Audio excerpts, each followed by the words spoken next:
that person that walked out on you. Yes, that's hurtful, but don't give up on life. They didn't put your fire out. They can't stop your destiny. You're going to love again. You're going to dream again. You're going to laugh again.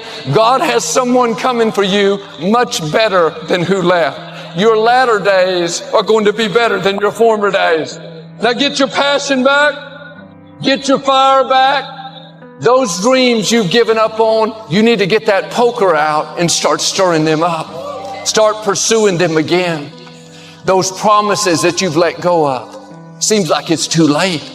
The expert said that you can't have a child, that you won't get well, that family member will never get back on course. Those are lies to try to discourage you, to keep those embers from ever catching fire. The enemy knows he can't put out your flame, but if he can deceive you into living with no passion, no enthusiasm, dragging through the day, thinking you've reached your limits, then that will keep you from. I am an average, ordinary human being. I used to say I'm below average, but the fact is I don't think that's really true. I actually think everybody's born with giftedness. Now, what is your gift? It's the thing that you do the absolute best with the least amount of effort. Your gift will make room for you. Stop trying to be something you ain't gifted at. All of you have this gift. Identify it. You're wasting your time pursuing your passion. Stop tripping. If you fry chicken better than everybody you know, you ought to be somewhere frying chicken. You know the story of Marie Callender's? She worked for a diner that was going out of business. It was her only job. She was a single mother. She needed that job, but the diner was gonna close. So she went to the owner of the diner and said, let me bake one of my pies and see if I can help you make a little money. He said, whatever, bring it in. She bought one pie in. They sold every slice. The next day, so many people asked for the pie, she had to make 4 pies. She made so many pies at this store that she eventually saved her money and put a commercial oven in her house. The dude's shop, he ain't selling hamburgers no more. All he's selling is them damn pies. Marie Callender now has over 120 restaurants. When you figure out what those gifts are, you use them in the service of other people, you start living a pretty blissful life. It didn't take very long for me to find out what my gifts were. It's not IQ. I'm not the strongest dude in the world. I'm not the funniest dude in the world. But I am a pretty good communicator and I'm a really good listener. I love being present with people. And one of my gifts is I sincerely care about people. And you ought to be thinking about what your gifts are. I ask high performers, even like you guys, what's your giftedness? And you'd have a hard time telling me. Like for me, we just did an IQ test in my family. I was 4th out of 4 people in my own house. I've been able to identify what my gifts are. I can transfer energy to people. I will outwork your ass.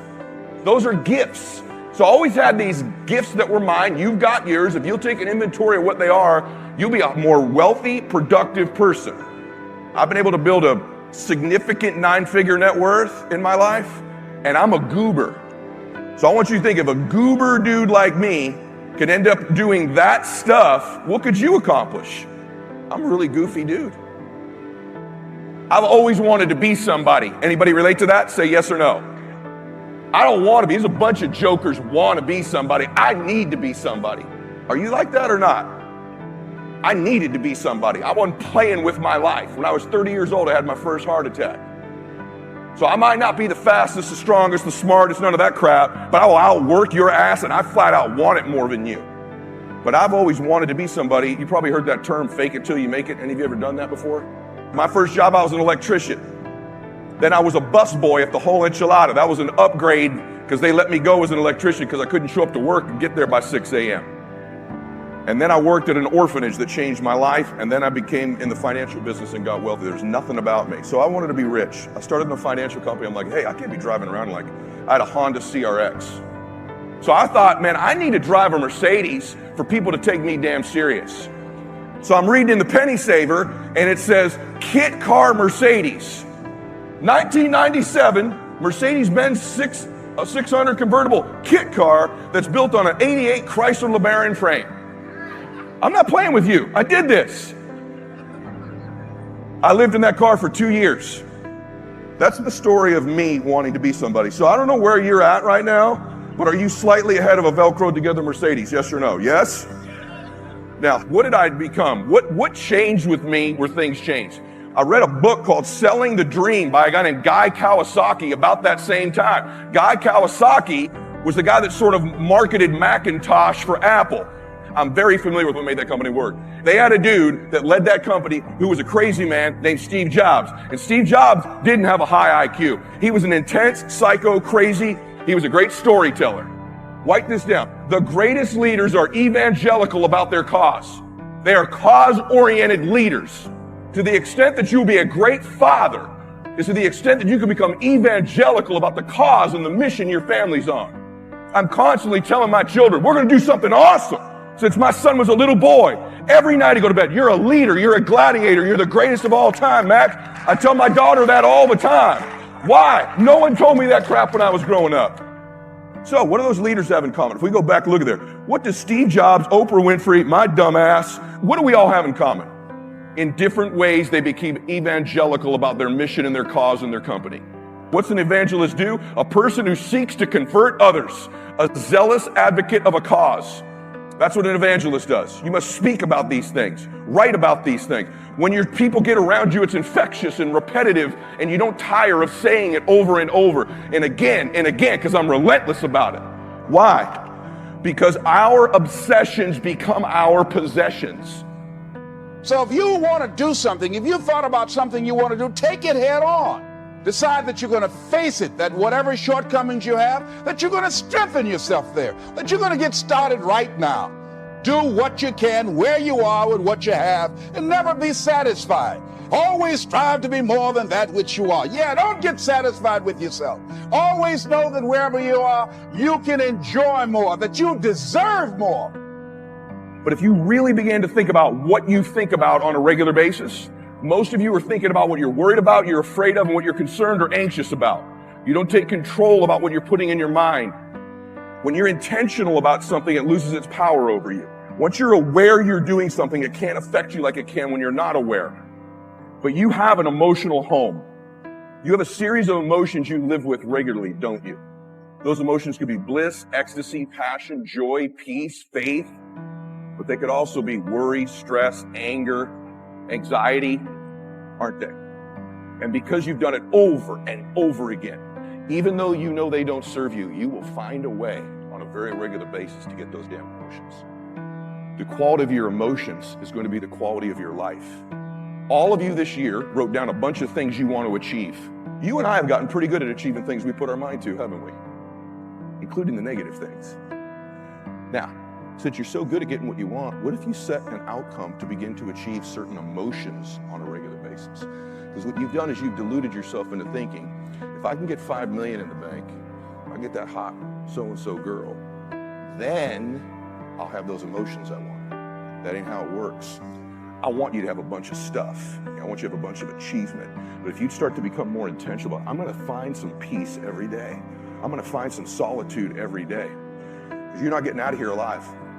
You ain't getting out of here alive. Why don't you start to be a little happier? A little bit more giving, man. You'd be so happy you did. The fact is, the strongest men are the ones who are willing to give joy, give passion, give peace to people. Those are the strongest men in the world, right?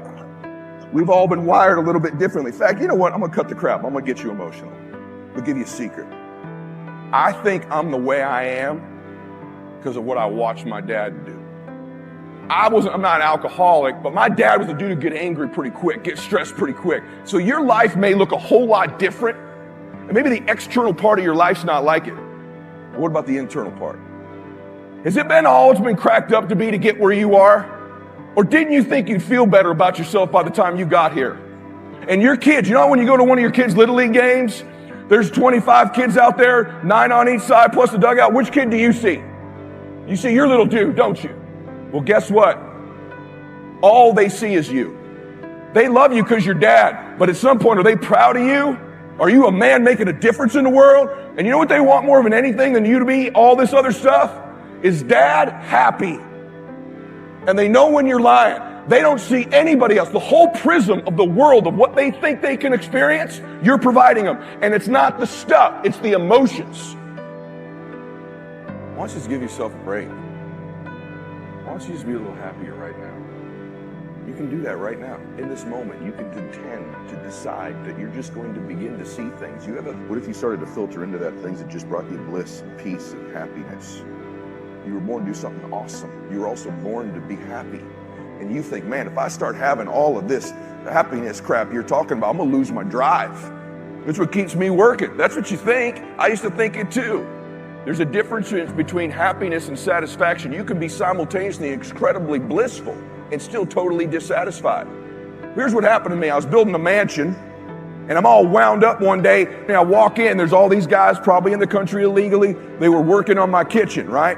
These guys are making no money. They've left their families. I'm walking into my dadgum mansion I'm building with my wife and my baby, pissed off about some call I just had. And I look over, they got mariachi music playing. They're dancing and laughing as they're doing their job. And I thought to myself, if life were counted by the emotions we experience, they're kicking my ass right now. These guys have nothing and they find a way to get joy. Don't lose the emotional part of your life just to go win and get more stuff. You've lost touch with who you are, the core of your being. You're on social media too much. You're listening to what other people are telling you. You got to listen to yourself. You got to cut all that shit out. You have to look at the things that you love and the things that you hate. So what you don't like is very instructive to you, right? You're looking at things that are very powerful inside of you, that are emotional. They're not intellectual. They're feelings, they're emotions. They're visceral things that you connect to. I've always followed the laws of power, which is change things up, enter action with boldness, don't be afraid to do things differently, adapt your strategy to the circumstance. It's never too late. The earlier you figure it out, the better off you are. But it can happen later in life. Now, I figured out at an early age that I wanted to write. I didn't know what I wanted to write, but I loved words and I loved writing. And if I didn't have that connection when I was 8 years old, all the way into high school and college, I would have been a lost soul. And I empathize with a lot of people who don't have that feeling when they're 8 or 18 or in their 20s. But I've tried to tell people everybody has it. You're just not listening to yourself. You've lost touch with who you are. There are 5 forms of intelligence. We normally associate intelligence with intellectuals, with our Noam Chomsky, with Albert Einstein. No, intelligence comes in all forms. Working with your hands is a form of intelligence. A carpenter has a high form of intelligence. People who are sports, who athletically use their body, that's another form of intelligence. There's music, there's math, there's language. You have one of these frames of mind. By the way your brain is wired, you are inclined towards one of them. Figure that out. You got to be a bit bold, and you have to embrace what makes you different. It takes time. To do anything in life takes time and hours and patience and work. So I like to tell people to go back to their earliest childhood memories of things that really excited them before they got mixed up with parents, teachers, and all that, other people telling them stuff, you know? You gotta cut all that shit out.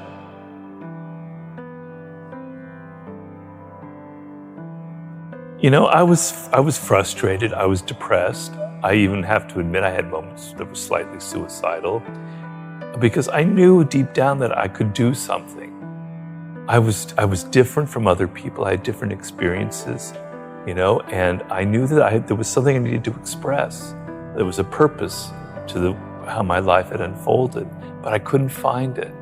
I had tried everything. I had tried every form of writing, every possible endeavor you can imagine. It just didn't click. So I was very deeply frustrated. And the frustration, I tell people, it's a good thing.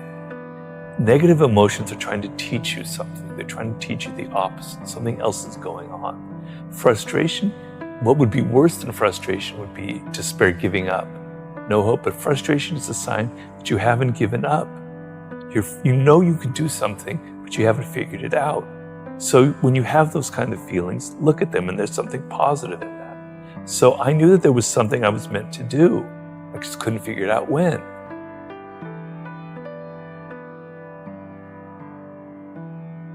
It's easy for me, a boomer, I have to admit that, to preach to you when you have gone through we've gone through a pandemic, what looks like to be a recession. And then if you're a millennial, you went through the crash in 2008. It's easy for me to preach. You're dealing with really difficult circumstances.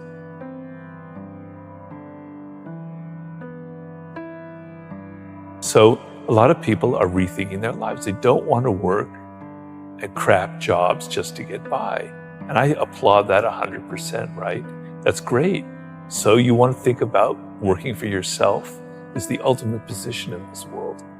And even though times are difficult, even though it may seem like just a dream, there's so much potential out there for entrepreneurial spirit, for creating your own startup, for creating your own podcast, for going your own path in life. You don't have to follow other people.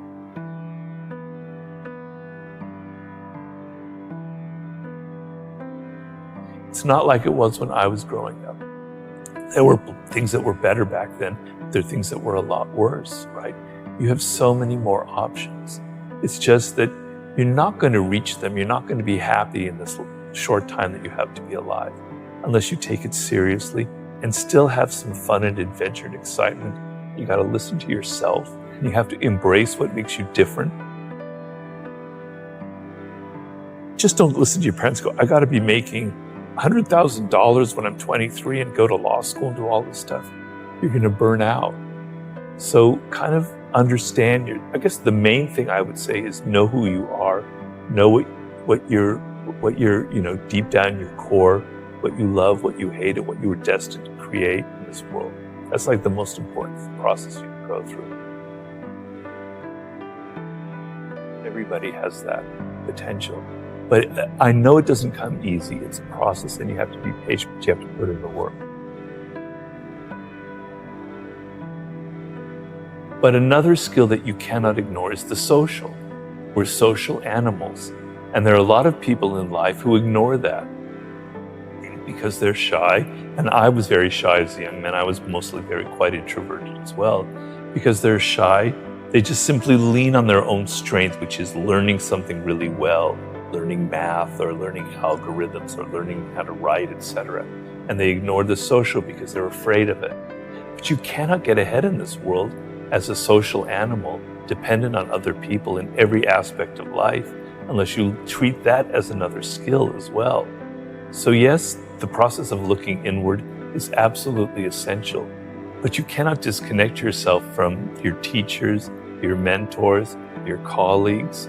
You could have all the skill in the world and know your life's task brilliantly.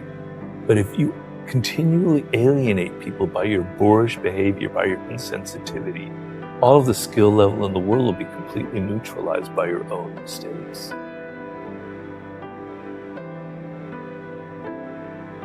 I didn't listen to other people. At so many turning points in my life, I could have been discouraged. People could have said, I had somebody say, Robert, you're never going to be a good writer in life. You need to go to business school, etc. My parents tried to funnel me this way or that way. I was stubborn and I was rebellious and I did my own thing. And because of that, I have kind of a different voice from other people, right? And when I look at books out there, I'm searching for that voice of somebody who's different, who has something different to say, who speaks in a different tone of voice, that has their blood and their personality in their writing. And I don't find it often, but when I do, it's a great thing. And so, to me, success in life is kind of being who you are. There's a famous expression of the great ancient Greek poet Pindar about become who you are. It's a process of becoming who you actually are and realizing what it is. So we talked about my weirdness earlier on, and following that has allowed me to craft my own message, which is basically about opening your eyes up to the reality of the world and to what people are like. But I'm not able to do that unless I had ignored what other people tried to foist on me earlier on in life. It's never too late.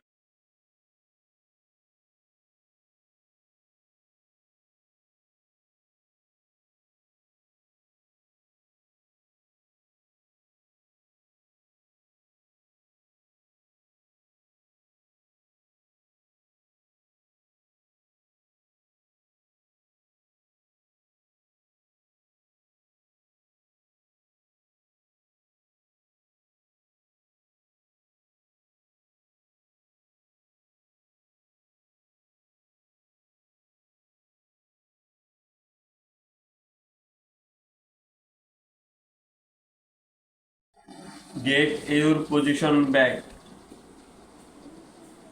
Have you ever felt like you have lost something essential for to you? Essential for to you. It's how I've been feeling lately.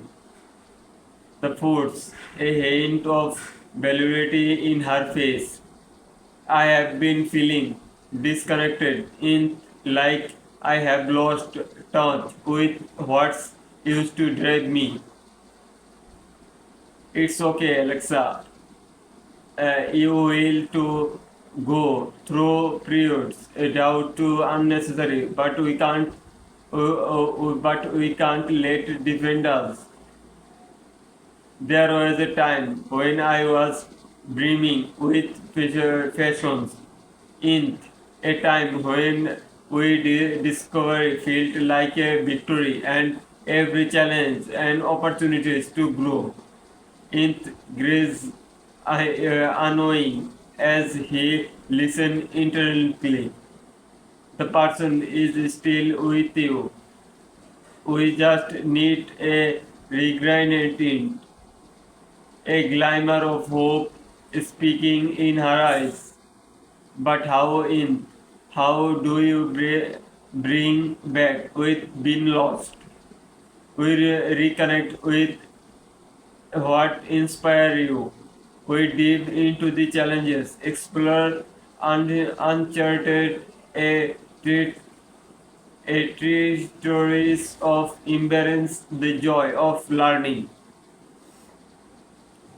collaborating, brainstorming, and experimenting with new ideas and technologies, filled with distributions, with guidance. I embark of a journey of the industry, reductory a journey with a regret by person and illuminate the path of head, a strong side of the side by side, therefore to illuminated by the glow of digital landscape and scenes propose to a renewal in their eyes.